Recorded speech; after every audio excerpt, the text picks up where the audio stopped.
निस दिन ध्यावत हरि ब्रह्मा शिवरी। ओम जय अम्बे गौरी। हर हर गंगे जय माँ गंगे। नवरात्रों में माँ के व्रत का विशेष महत्व होता है। 9 दिनों तक माँ की विशेष पूजा की जाती है और उसके बाद अनुष्ठान के माध्यम से माँ को प्रसन्न किया जाता है। और अनुष्ठान में कन्या पूजन का विशेष महत्व है। इस पर बात करने के लिए हमारे साथ धर्म के जानकार और ज्योतिषाचार्य पवन पंत जी मौजूद हैं। बहुत बहुत स्वागत है आपका तिलक पत्रिका पे। पंडित जी, नवरात्रों में कन्या पूजन का विशेष क्या महत्व होता है? सर्वप्रथम तिलक पत्रिका के माध्यम से जो दर्शक मुझे देख रहे हैं उनको नवरात्र की बहुत बहुत शुभकामनाएं। देखिए, कन्या पूजन से पूर्व पहले नवरात्र को समझना जरूरी है। जैसे बोला गया है, प्रथमम शैलपुत्री च द्वितीयम ब्रह्मचारिणी तृतीयम चंद्र घंटेति कुष्मांडेति चतुर्थकम पंचमम स्कंद मातेति सप्तमम कालरात्रि महागौरीति चाष्टमम नवमम सिद्धिदात्री च नवदुर्गा प्रकृतिता। इन 9 दुर्गाएं, इनका आधार क्या है? सबसे पहले इसको आध्यात्मिक दृष्टि से अगर आप समझें तो अगर कोई पेड़ खड़ा है तो हमेशा उसका आधार उसका बीज होता है। और बीज ये जो स्त्री है ये प्रकृति है और इस प्रकृति से ही वो सृष्टि जनन होता है। तो माँ के स्वरूप में जो उसका अंश स्वरूप है, सबसे पहले वो कन्या है, क्योंकि वो कन्या ही आगे चल के सृष्टि कार्य में लय और संहार का कारण बनती है। चाहे वो आप पुराण की कथाओं में देखें, चाहे आप अपनी दैनिक दिनचर्याओं में देखें, तो उस कन्या, उसके स्वरूप में उस प्रकृति के सृजनकर्ता को प्रणाम किया जाता है। इसलिए उस नवरात्र में कन्या पूजन का महत्व होता है। अब दूसरी चीज है कि हम नवरात्र को मनाएं कैसे। देखिए, नवरात्र जो है, नवरात्र बोला गया, जहाँ पर 9 रात्रियाँ बीत जाएं उसको नवरात्र कहा जाता है। और इसमें 3 देवियाँ हैं, महाकाली, महालक्ष्मी और महासरस्वती। सतोगुण, रजोगुण और तमोगुण से, क्योंकि हमारी जो जीवन चलता है वो 3 प्रकृति से चलता है, सतोगुण, रजोगुण और तमोगुण से। तीनों की आवश्यकता होती है। इसलिए तीनों ही देवियों का इस दुर्गा नवरात्र में उल्लेख किया गया है। न्यूटन का एक लॉ है, उसने कहा कि जो आप प्रकृति को देते हो प्रकृति ही आपको वापस लौटाती है। तो वो जो भगवती है वो कुछ लेती नहीं है, उसके स्वरूप में जो आप उसे दे रहे हो वही आपको वापस प्रदान कर देती है। हमारे यहाँ इंग्लिश में बोला गया, every action is equal to be opposite reaction. इसका मतलब है कि जो एक्शन आप करोगे उसका रिएक्शन हो जाएगा। तो जो आपकी भावना है वही भावना आपको प्रकृति लौटा के दे देती है।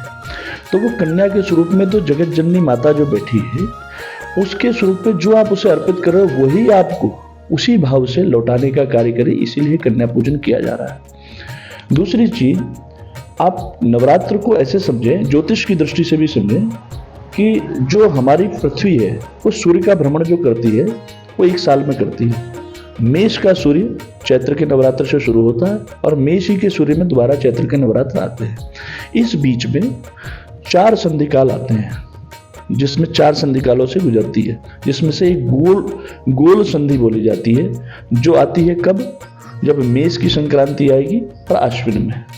इसे हमारे यहाँ 2 मुख्य नवरात्र बोले जाते हैं। 4 जो है हमारे 2 गुप्त और 2, इसलिए ये 4, क्योंकि 4 बार संधिकाल आया। दूसरी चीज, जब हम इन नवरात्रों की दृष्टि से इसे देखते हैं तो आप ये देखिए कि इसको वैज्ञानिक दृष्टि से भी देखिए या आयुर्वेद की दृष्टि से भी अगर आप इसको देखें कि चारों नवरात्रों में ऋतु परिवर्तन होते हैं। और ऋतु परिवर्तन जब होगा तो व्यक्ति जो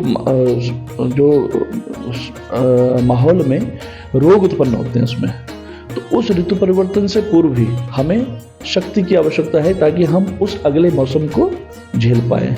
तो उसके लिए भगवती का जो वो स्वरूप है, उस नवरात्रों का जो व्रत है, उससे उस शक्ति की आराधना करना, उस शक्ति की आराधना, ताकि हम आगे अपने जीवन को आयुर्वेद की दृष्टि से, सामाजिक दृष्टि से, धार्मिक दृष्टि से, सब तरीके से उस ऋतु परिवर्तन को अपने जीवन में उतार सकें।